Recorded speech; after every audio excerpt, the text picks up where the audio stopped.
દિવસ દરમિયાન જ્યારે મને લોટે જવાનું થાય ત્યારે ફાળ પડે કે જોડે ભાભીને લઈ જવું, પણ ભાભી મને જ્ઞાન આપવાનો એક પણ મોકો ના છોડે.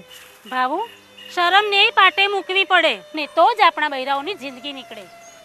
પણ આજે એ જ ભાભી બીજા બૈરાઓને શું કહે છે એ જરા સાંભળો, મજા પડશે. સાચું કહું, આ પાટે જતા હશે એમને શરમ નહીં આવતી હોય? બાપરે, આ મને તો બહુ શરમ આવે હો. આહા, તો ભાભીના આ બ્રહ્મ વચનોમાં આટલો બદલાવ ક્યાંથી આવ્યો ખબર છે તમને? હા, વાત એમ છે કે 2 વર્ષમાં ગ્રામ્ય વિસ્તારોમાં 12.58 લાખ શૌચાલયો બન્યા છે. માટે જ તો આજે ગુજરાતની 8 મહાનગરપાલિકાઓ, 139 નગરપાલિકાઓમાં અને 6100 ગામડાઓમાં છે 100% શૌચાલયો. આ કર્યું છે 2 વર્ષમાં આનંદીબેને ગુજરાતમાં. ભાભી, ઓ ભાભી, જલ્દી કરો, મને મોડું થાય છે.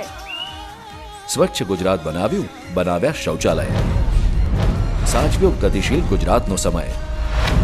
2 વર્ષ સર્વાંગી વિકાસના.